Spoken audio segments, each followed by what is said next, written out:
¿Me permite hacerlo? Ok, creo que estamos bien. Muy bien, pues vamos a tener la clase de hermenéutica de esta tarde y para esto vamos a compartir pantalla de la presentación que vamos a tener el día de hoy y es acerca de otros principios de interpretación bíblica. Vamos a ver algunos otros principios de interpretación bíblica que nos van a ayudar al momento de estudiar las escrituras. Ok, muy bien. Vamos a ver aquí la pantalla. Creo que ya lo tenemos. Muy bien. Vamos a minimizar esto. Ok, muy bien. Muy bien. Muy bien. Vamos a hablar hoy, hermanos, el principio de la autointerpretación. Es importante que aprenda esto y que lo entienda. Muy importante porque este principio es básico, fundamental para poder entender, hermanos. Sí, ok. Muy bien. Ya lo tenemos, hermano Dylan Auya. Ya lo tenemos en la clase, en la lista. Ya está añadido con su asistencia el día de hoy. Muy bien. Sí, ya estamos grabando también para los hermanos que están preguntando. El principio de la autointerpretación, hermanos, nos enseña básicamente, ok, no me escriban ahí en la pantalla. Ok, vamos a ver qué está pasando aquí con el texto. Oh, algo está pasando. Permítanme, déjenme corregir rápidamente este detalle aquí. Se nos fue una diapositiva. Ok.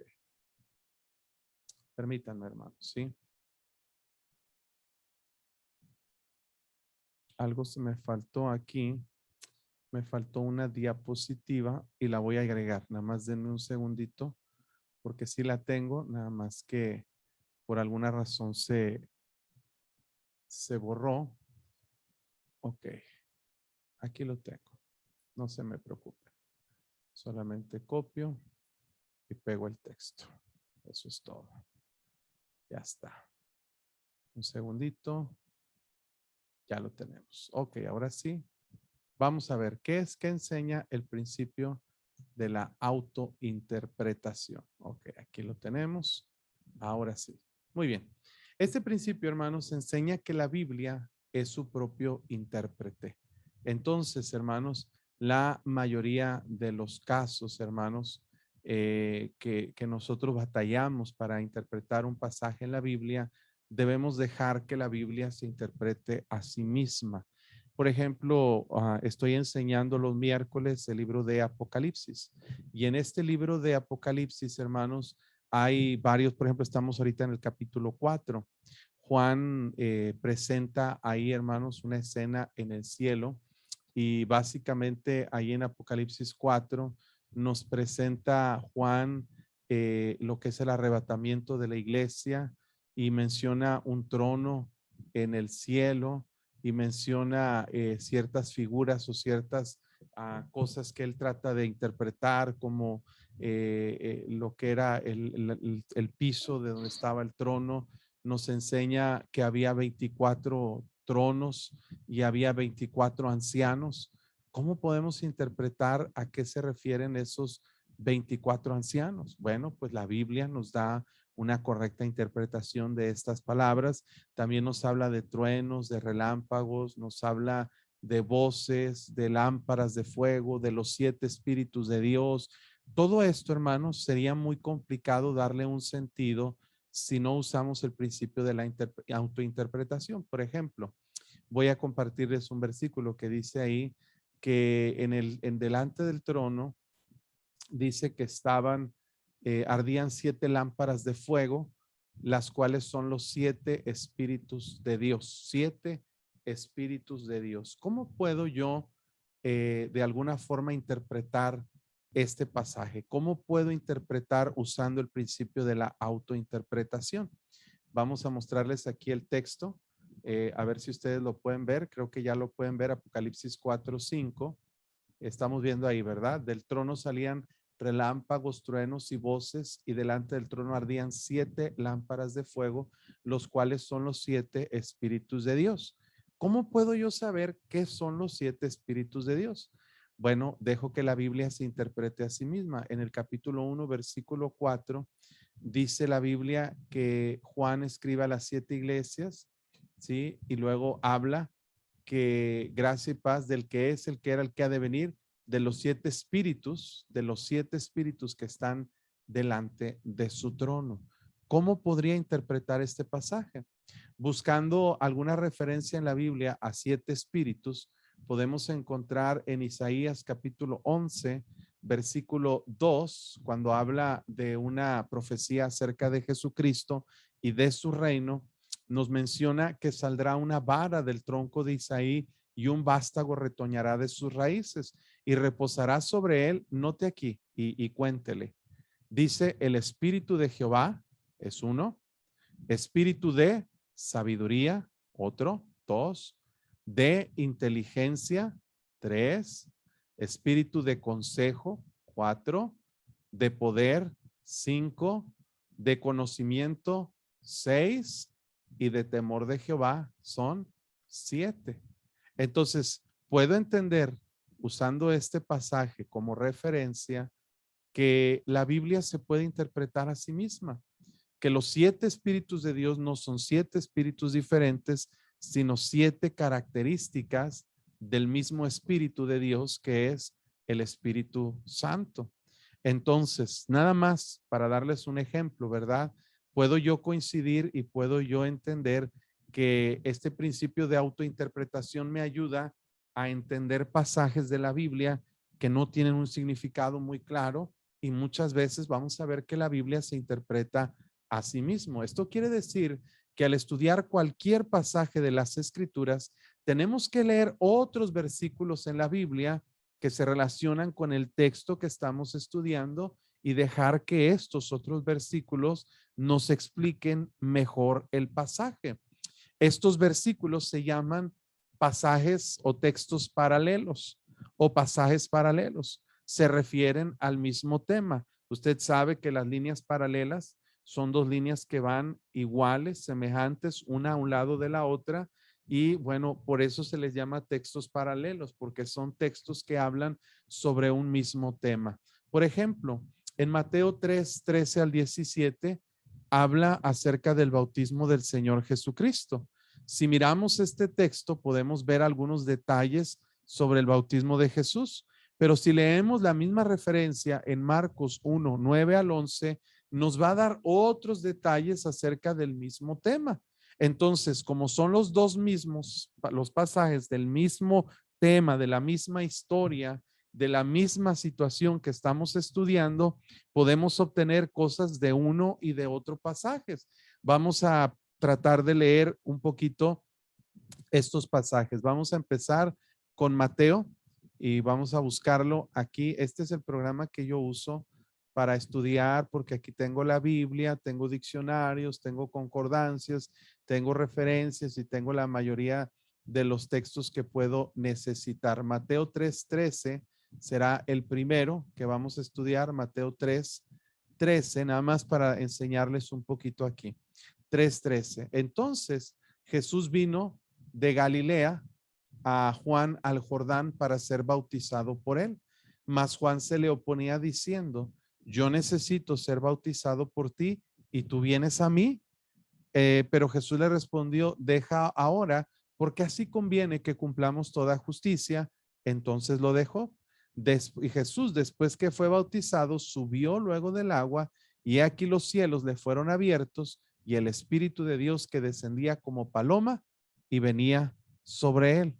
Y una voz de los cielos que decían: este es mi Hijo amado, en quien tengo complacencia. Pues ya tenemos un texto que nos da información sobre una historia en particular, que es el bautismo del Señor Jesucristo. Y si vamos a Marcos capítulo 1 y versículo 9, nos vamos a encontrar la misma historia, quizá con algún dato pequeño diferente. Aconteció en aquellos días que Jesús vino de Nazaret, de Galilea, y fue bautizado por Juan en el Jordán. Y luego, cuando subía del agua, vio abrirse los cielos y el Espíritu como paloma que descendía a él, y una voz de los cielos que decía: tú eres mi Hijo amado, en ti tengo complacencia. Pareciera que a veces los textos no coinciden o pudieran parecer contradecirse, pero no es que la Biblia se contradiga, sino que un escritor añade algunos detalles sobre un pasaje y otro escritor añade otros detalles sobre el mismo texto, sobre el mismo pasaje. Entonces, estos principios, leyendo pasajes paralelos, puedo yo ayudarme a entender y a comprender un poco mejor lo que es la parábola. Vamos a ver, o más bien el texto que estoy estudiando. Vamos a ver, por ejemplo, una parábola. Les iba a hablar de una parábola, por eso la referencia ahí. Vamos a decir, por ejemplo, en Mateo 13:1. Mateo 13:1, voy a detener esta, ok, es que de repente no sé si estoy compartiendo texto o no, pero vamos a poner aquí en Mateo 13:3 la parábola del sembrador.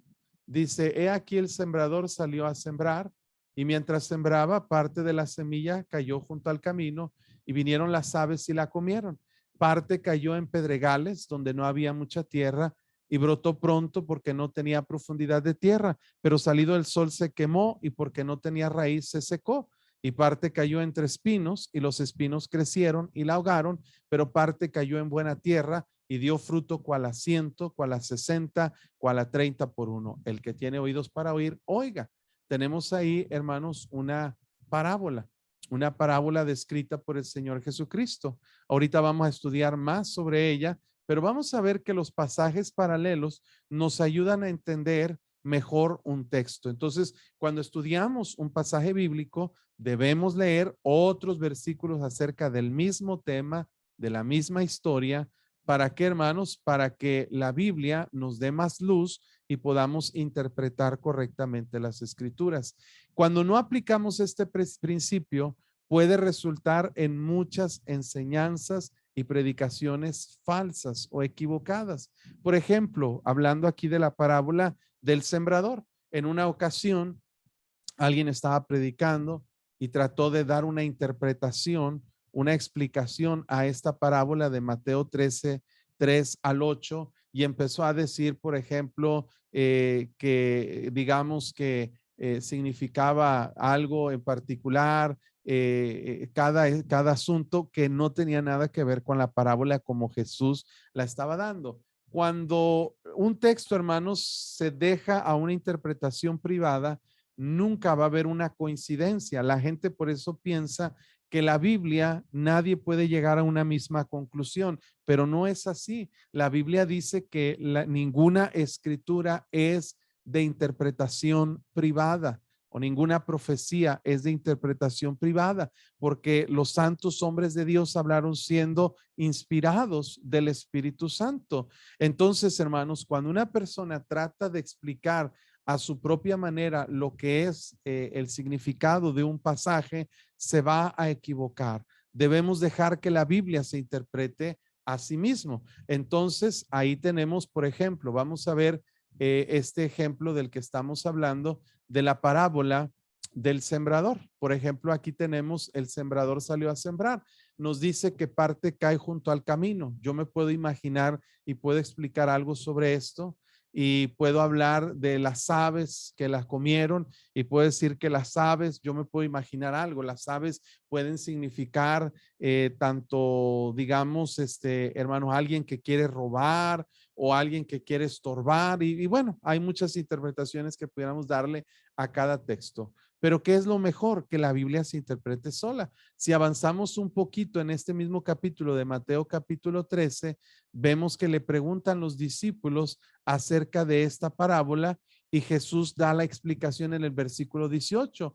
Oíd pues vosotros la parábola del sembrador. Cuando alguno oye la palabra del reino y no entiende, viene el malo y arrebata lo que fue sembrado en su corazón. Este es el que fue sembrado junto al camino. Las aves es Satanás, el malo, y arrebata, dice ahí, lo que fue sembrado en su corazón.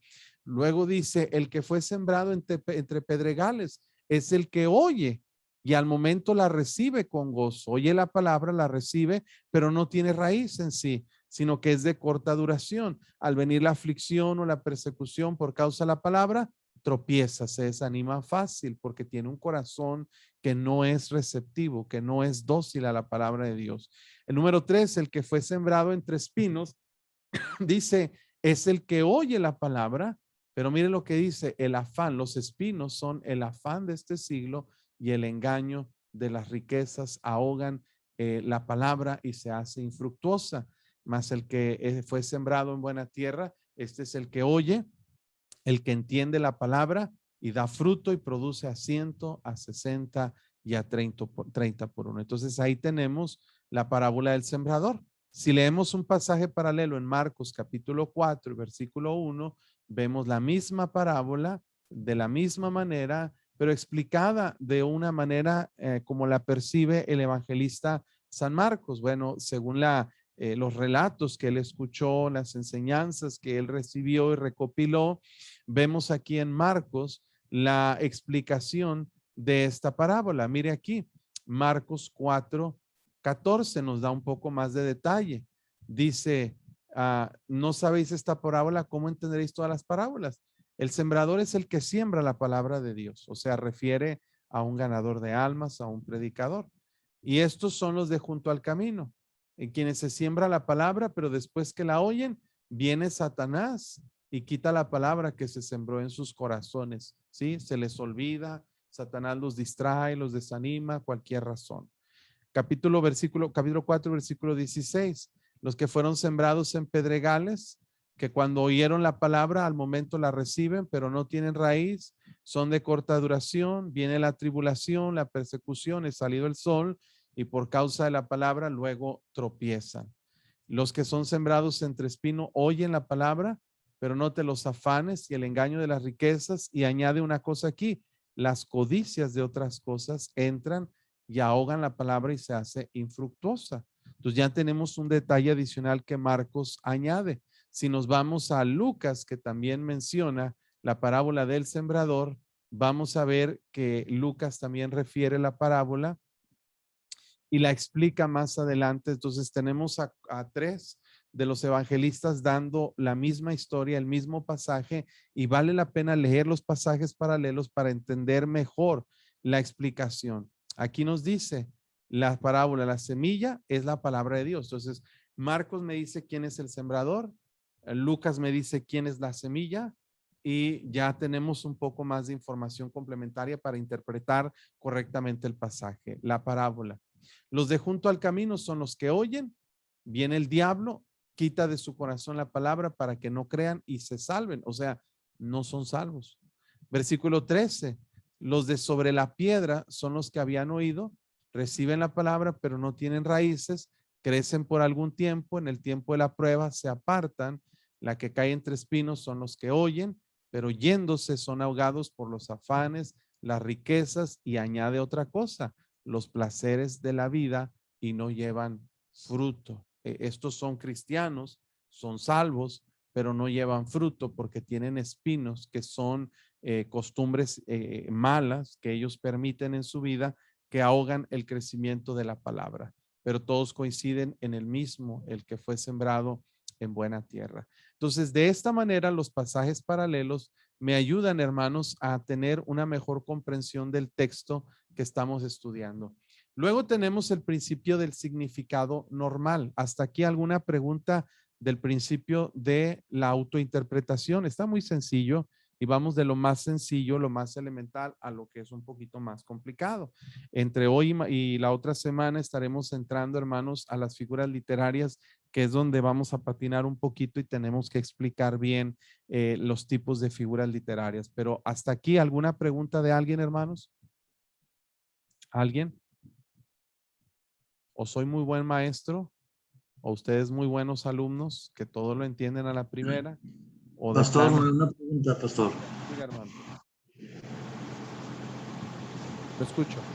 Sí, hay unas Biblias, en algunas Biblias, hermano, hay unas concordancias. Sí, ahorita Eh, vamos a hablar de concordancias y referencias, que son ok, herramientas que vamos a necesitar para encontrar los pasajes paralelos. Ahorita vamos para esa parte, hermano. ¿Ok? ¿Está bien? ok. Sí. Sí, gracias, Ahorita hermano. vamos a enseñarles cómo usar las referencias y las concordancias, que son temas que un cristiano debe conocer en la Biblia.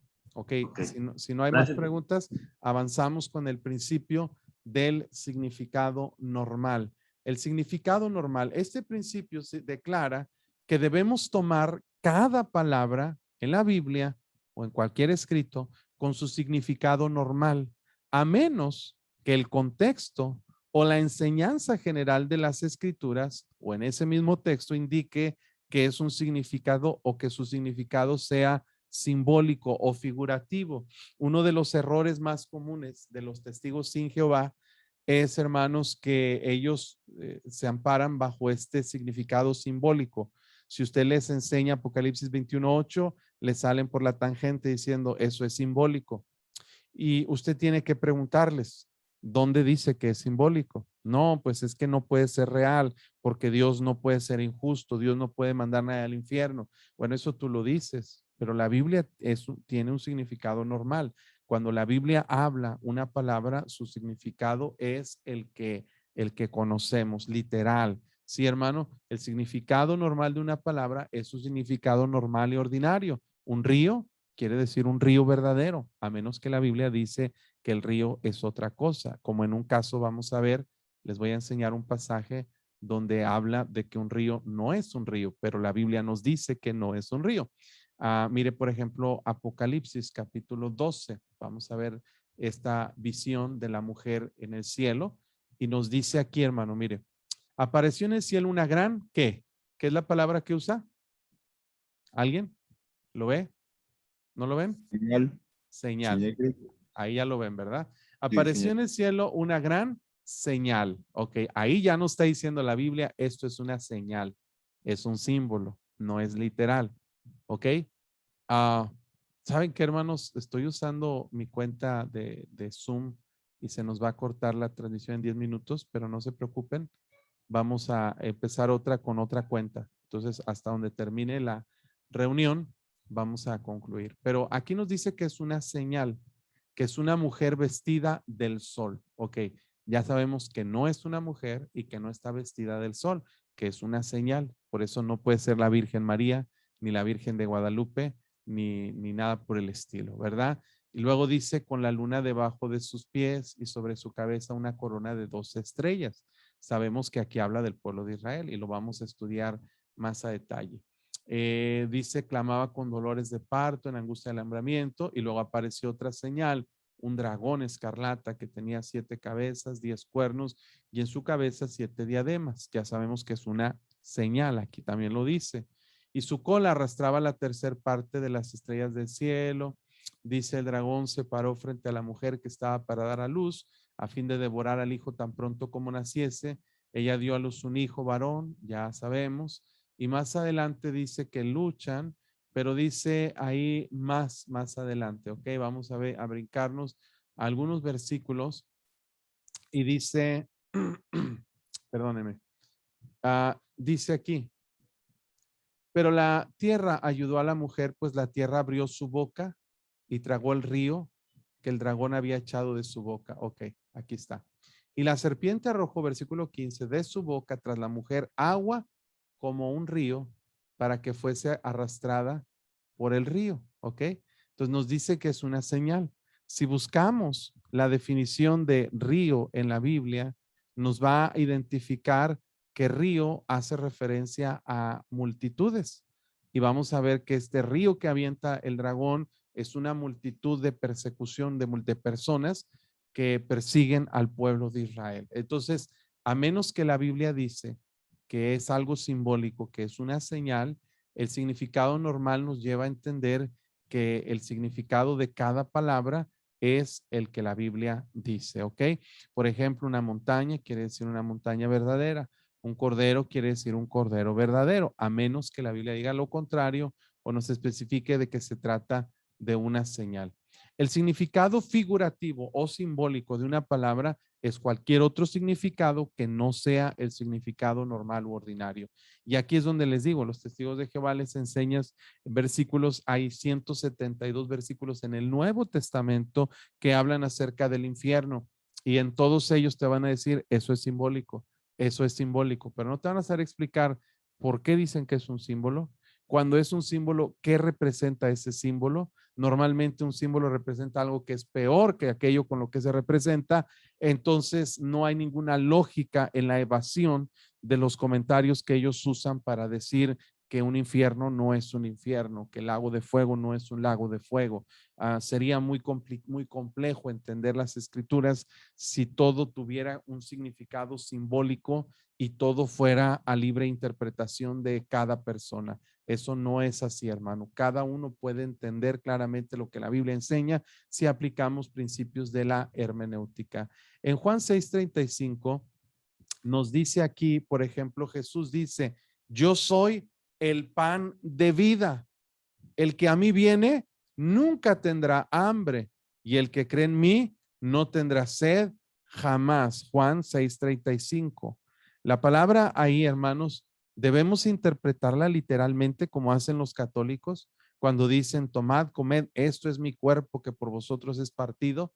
La Iglesia Católica enseña que lo que es la transubstanciación, ellos enseñan, hermanos, que el pan que ellos comen en la comunión o en la cena del Señor se convierte literalmente en el cuerpo, en la carne de Jesucristo, y que el vino que ellos beben se transforma literalmente en la sangre de Jesucristo. Entonces ellos están practicando un tipo de canibalismo porque están, hermanos, denigrando en un proceso digestivo el cuerpo y la sangre de Cristo, si eso fuera real, pero sabemos que no es real, que es un significado figurativo y ahí hay una figura literaria que vamos a entender nosotros, que se conoce como una metáfora, y lo vamos a entender, a identificar, y claramente vamos a poder ver qué es una metáfora, cuándo la Biblia usa metáforas y cómo se interpretan o traducen esas metáforas para nosotros hoy en día. Usamos metáforas todos los días. Cuando nosotros decimos, por ejemplo, me estoy muriendo de hambre, ay, me estoy muriendo de hambre, ¿sí? Y hay veces personas que dicen, literalmente me estoy muriendo de hambre. Eso es una incoherencia. La palabra literalmente quiere decir que la palabra o la frase que voy a utilizar tiene un significado textual como yo lo estoy indicando, es decir, que realmente estoy a punto de fallecer clínicamente por causa de inanición. Eso es incoherente, no es verdad. Que yo tenga mucha hambre no implica que yo me esté muriendo de hambre, pero es una figura literaria, es una analogía, es una metáfora que usamos para poder dar énfasis a una idea y hacia allá vamos. Entonces, aquí tenemos un texto, Juan 6:35, yo soy el pan de vida. Jesús dice, yo soy la puerta. Jesús no es una puerta, Jesús no es un pan. Él dice, ustedes son la luz del mundo, no somos luz literalmente, no es un significado ordinario, es un significado figurativo, un significado, hermanos, que es simbólico. ¿Por qué? Porque trata de aludir a una enseñanza espiritual que se usa por medio de un sentido figurativo o simbólico. Sí hay símbolos en la Biblia, pero es muy fácil identificarlos y también es muy fácil interpretarlos. Ayer también hablábamos de 4 seres vivientes que estaban delante del trono de Dios y que estaban llenos de ojos por todas partes.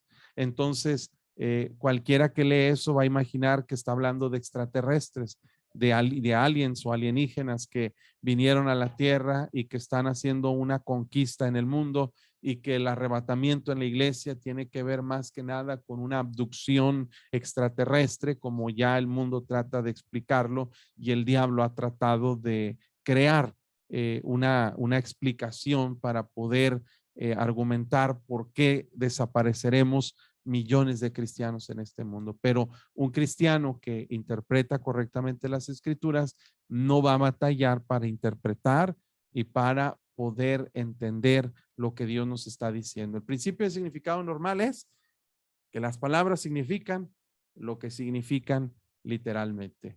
Hay 2 cosas que nos van a ayudar a saber en qué sentido se debe tomar una palabra.